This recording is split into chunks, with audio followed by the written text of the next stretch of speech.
to the President and current Army Chief. The changes grant Army Chief Asim Munir recently promoted to Field Marshal after Pakistan's clash with India in May, to command over the Army, Air Force and the Navy. Any officer promoted to Field Marshal, Marshal of the Air Force or Admiral of the Fleet will now retain rank and privilege for life, remaining in uniform and enjoy immunity from criminal proceedings. Previously, the protections were reserved only for the head of the state. However, the bill specifies that this protection would not apply if a former president later holds another public office. The decision has now withdrawn criticism from Pakistan's opposition, PTI. Let's listen in. This entire amendment is an assault on the judicial system of Pakistan. Please remember what has happened. They have created a new constitutional court which will be above the Supreme Court of Pakistan. This new constitutional court will be created by the Prime Minister, who will appoint the Chief Justice in his discretion. Meanwhile, the former caretaker of the Pakistan's Prime Minister has raised the concerns over democratic checks. Let's listen in. There's a huge backlog of many cases in Pakistan. Our judicial performance index is not that promising. So there is a realization, there was a need from last 2 decades or 3 decades that there should be some division between a constitutional court and the normal courts, where this division of the nature of the cases should be handled, and a relief in that manner should be given to the common plaintiffs. Now for this discussion, we welcome retired Major General A.K. Siwachi. He's a geostrategic expert, joins us live from New Delhi. Thank you very much, Major General, for joining us on this topic. Welcome to NewsX World. Now, looking at this, how might granting lifetime immunity to President and Army Chief affect Pakistan's balance of civil-military relations, and what implications could this amendment have for Pakistan's democracy? You know, as far as Pakistan is concerned, it was a military state in any way, because the army controlled their defense as well as foreign affairs. And out of 78 years of their independence, majority of the time the Pakistan army which is ruling, or if it is not ruling directly, then it is ruling from behind. And you know, there is a saying in Pakistan, the actual power flows from Rawalpindi, not from Islamabad. So the question comes is that now what they have done is, they have elevated the appointment of Chief of Army Staff as the Chief of Defence Forces, and he will remain senior to the Navy as well as the Air Force Chief. And he will enjoy the almost absolute power. And the point which is there is that he has also been given an immunity, and Article 27 has been amended. Now the chairman of Joint Chief of Staff has been now scrapped off. So one can say that 2-3 things are now become very important. The more power will lie with the Chief of Army Staff, and he is now elevated to a Chief of Defence Forces, and other 2 forces will be responsive to him. Second, he will have immunity. He will become almost at par with the President and the Prime Minister of the country. Now that is very, very important. In fact, certain decision which has to be taken of the army will be taken directly by him. And the courts are also being now, being restructured. So overall, what it says is that the democracy of the Pakistan has weakened, and the power is now more lying with the Chief of Defence Forces, that as on today is Field Marshal Munir. And you will find it that as the time pass by, the more power will come to the army. And as it is, you know, as far as economy is concerned, Pakistan economy is in shambles. And they run a parallel economy as far as the army is concerned. There is a Fauji Foundation which has a budget of $174 billion, from cement to Colgate and bank to real estate are being done or run by the Pakistan army. And they are running a parallel economy, and they are not giving the taxes. And on top of that, you will find now the Chief of Defence Forces will be becoming more powerful. He will have a lot of say in defence matters, also on foreign affairs, and also on the economical matters. So the question which comes is Pakistan have a democracy? It doesn't seem to be. The democracy has died long time back, and you will only find that which party will come into power, it all depends which party the Pakistan army wants. If you remember, the earlier Imran Khan came into power because it was Pakistan army wanted, and this time they wanted Nawaz Sharif to come in power, so that's how he is in Shahbaz Sharif is ruling the PMLN. And whereas as of today, Imran Khan, the Pakistan Tehreek-e-Insaf is most popular leader and with more number of seats, but he's put in jail. So the point is the control of Pakistan is under Pakistan Army.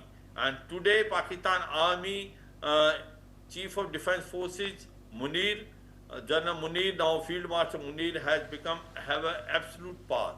And this is one can say and the end of democracy in Pakistan, which is very, very unfortunate, and you will find it in time to come. Pakistan will become a military autocratic state.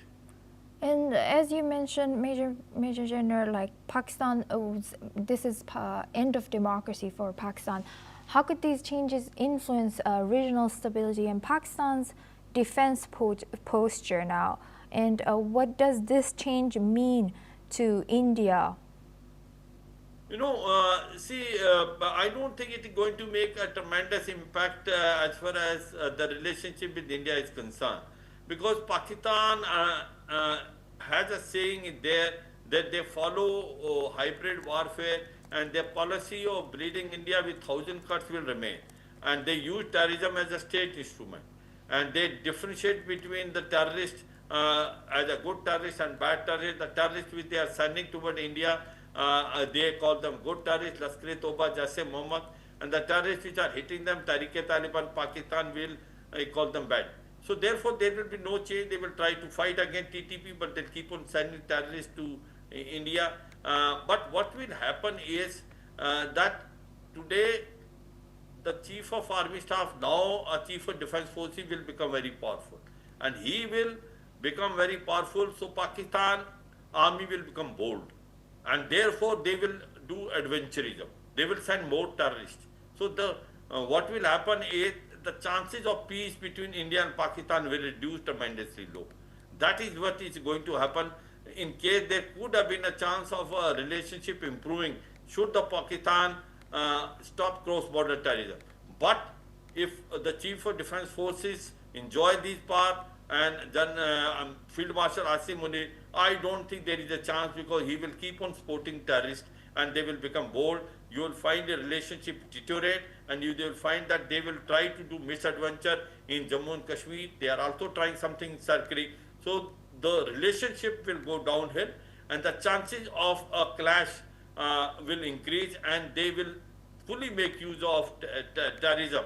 However, one thing is very clear, that internal situation of Pakistan is not going to improve.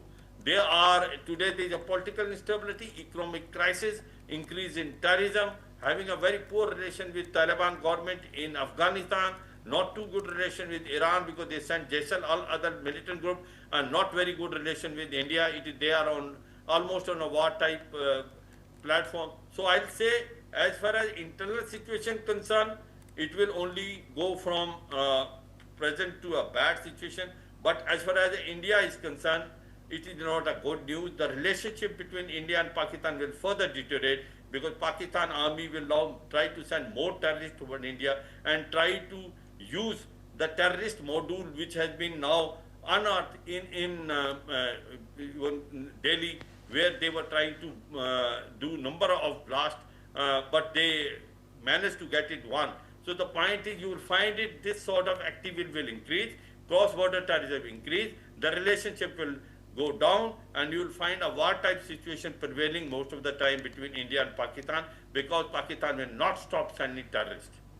And Major General, allow me to bring U.S. into this conversation of ours. How might this amendment influence Pakistan's defense and security cooperation with the United States, as U.S. supposedly supports democracy over autocracy?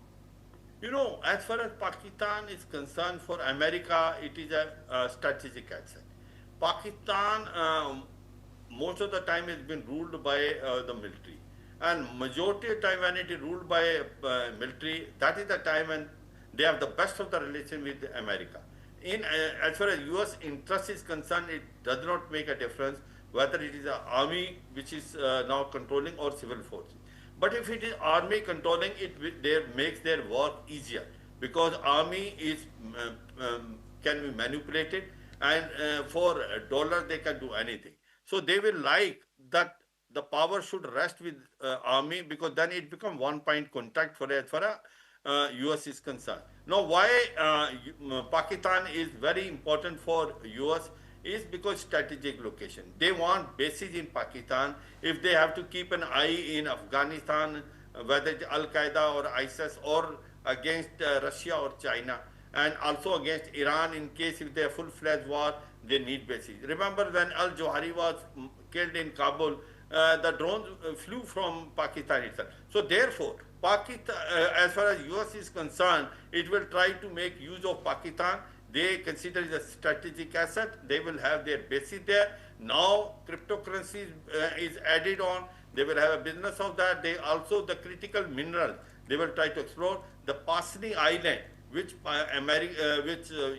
Pakistan has already said that they are ready to give it. There is a back channel deal which is already going with Pakistan. So the point is, in case if there is an autocratic rule of the military, it suits America. It doesn't make a difference who is ruling it. Whether it meets the interest of US, that is more important. And in case if the army takes control of US of Pakistan, it is far better for US because then it's a one-point contact. So therefore, the point is thinking that US is today the oldest democracy and it wants the democracy to prevail all over the world. I think that's a fake narrative.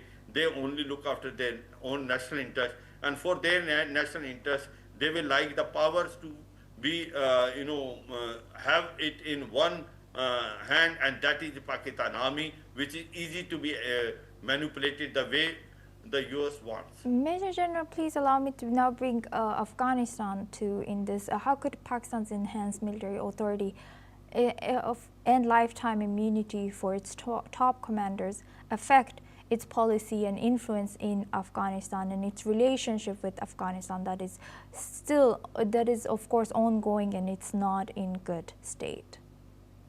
As far as Afghanistan-Pakistan relations are concerned, they are going downhill, no doubt.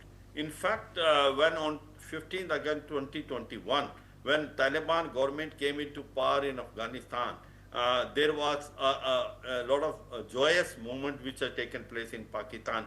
They thought that now they will get a strategic depth which they were looking for. But India knew it that this happiness will not going to stay for long because there are fault lines between Pakistan and Afghanistan. The fault line is Afghanistan does not recognize Durand line, and the Pashtun on the either side want to join Afghanistan and they want to bring Sharia law. So the relation between Pakistan and Afghanistan are almost wartime. They already, have a very long tension in the border area. Pakistan army is not capable of fighting that well against Afghanistan Taliban in the border area because Afghanistan Taliban are very good in guerrilla warfare. They already captured their 7 to 10 posts and killed almost 60 to 70 Pakistani soldiers.